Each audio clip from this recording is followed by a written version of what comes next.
Hello, guys and gals, me Mutahar, and today Red Dead Redemption dropped on the PlayStation 4 and Nintendo Switch.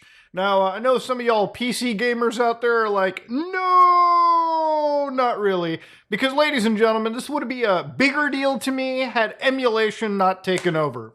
Now, ladies and gentlemen, for those of you who haven't been following this game, Rockstar announced this for the world. Okay, they were real proud to get this banger out there for the world to see. You know, a lot of 40,000 people liked it.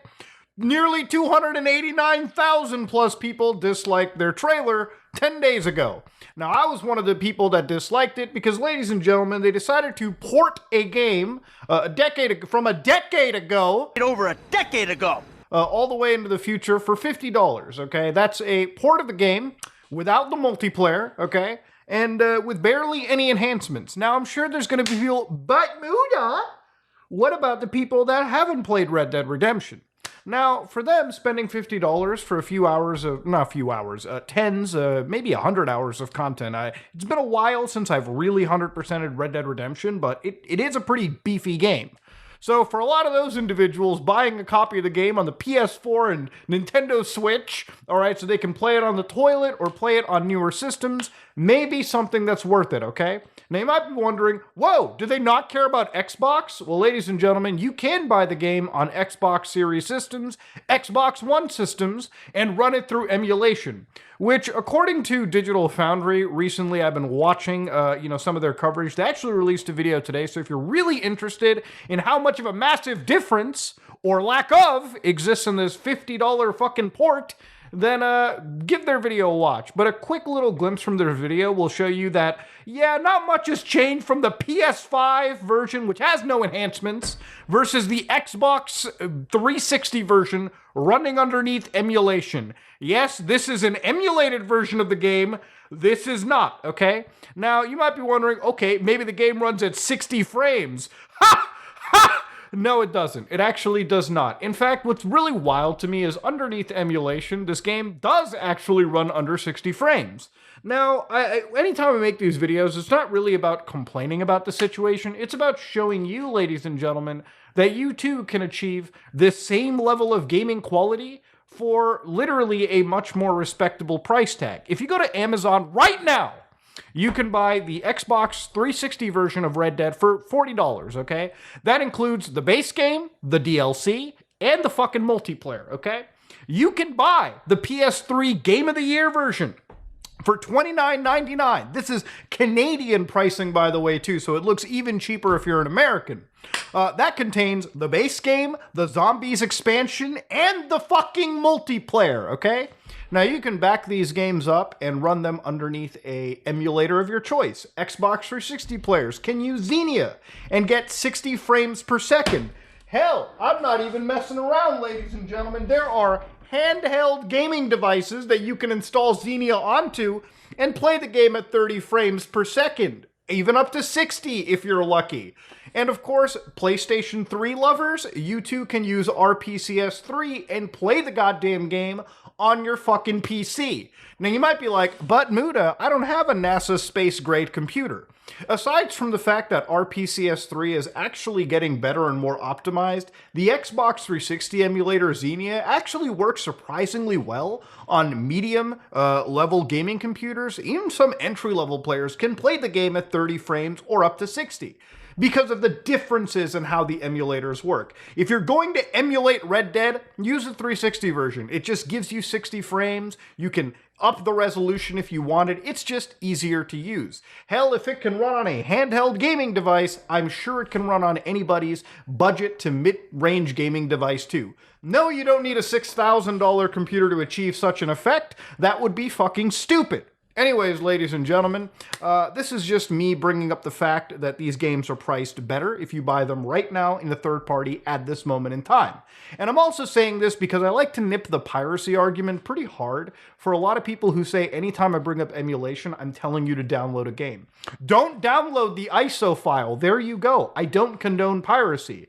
Are we okay, or are we still in our feelings? Anyways, ladies and gentlemen, this port gets released, and for $50, it has provided no real tangible enhancement, other than the fact that Switch players, I guess you can play on the toilet. That's That's poggers, I guess. If you have a handheld gaming PC like the Steam Deck, the Rogue Ally, Aya Neo, so on and so forth, then you too can achieve roughly the same effect. Now, I'm going to read you a quote from an industry expert. I'm not sure that they'll be a bigger part of the strategy. Remastering has always been a part of the strategy. But what we've done different than the competition is we don't just port titles over. We actually take the time to do the very best job we can, making the title different for the new release, for the new technology that we're launching it on. This was spoken by Strauss Zelnick, one of the heads at Take-Two. So yeah, ladies and gentlemen, that quote aged like a fine wine. And one thing that I wanted to bring up here too is Take-Two's CEO literally said that this is a commercially accurate price.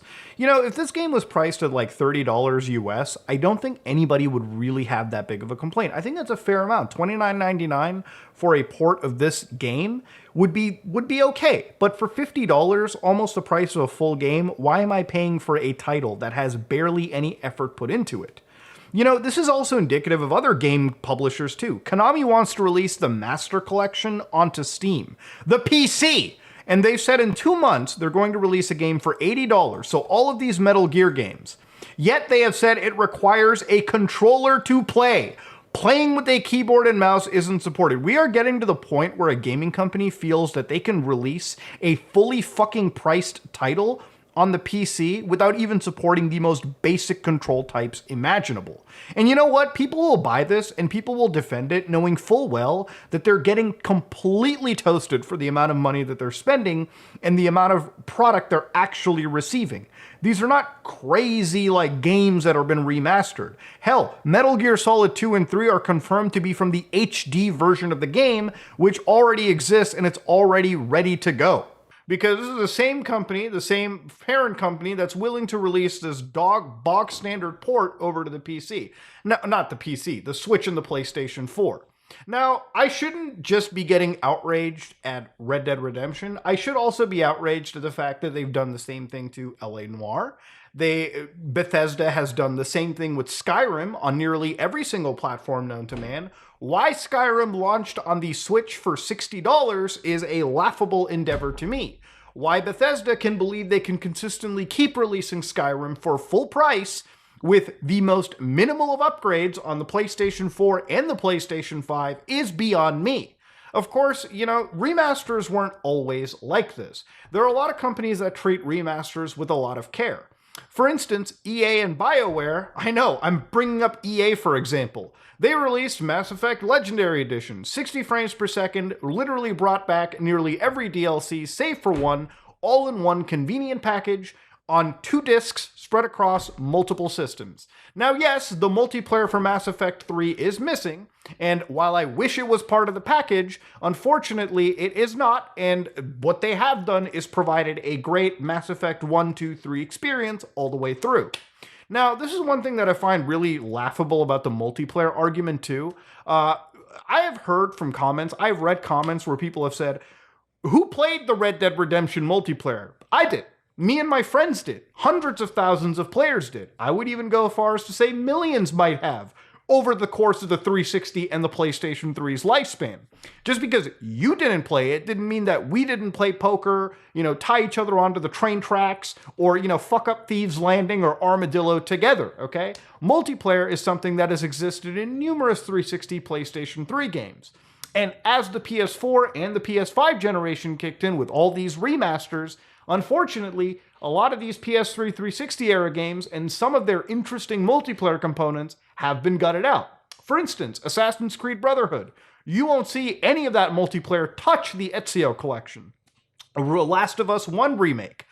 Single player only. Doesn't even include the fun factions multiplayer at all. So yeah, the lack of multiplayer in a lot of these releases is actually baffling to me. I don't know how much it can truly cost Rockstar Games, or, you know, this indie company making billions of dollars a year off of one game at this point. Well, not billions, above $1 billion at least, just on GTA 5. How much would it really cost them to kick up servers for Red Dead Redemption 1 Online on the PS4 and the fucking Nintendo Switch? This is just a baffling concept to me. For $50, You are basically being given the most bare, the most bog standard port imaginable. Now, one comment I read on Nintendo Life said, those pesky game companies trying to make money to pay their employees for porting the game to a high standard. Immediately, I discount this statement when idiots like this say port to a high standard. How is having the same frame rate from over a fucking decade ago, and yes, the game runs at 1080p, congratulations, how is that a high standard? That, my friend, is the bare minimum. So again, looking into this situation, looking into this port and seeing that it's finally out, how is it that Rockstar could not get Red Dead Redemption working at least 60 frames on the PS5 or on the PlayStation 4? Hell, I could even imagine this running 60 on the Switch. What is it that the RPCS3 developers, the Xenia developers, hell, I have seen videos of Red Dead Redemption running underneath the Nintendo Switch emulator at an unlocked frame rate, hitting 60 FPS.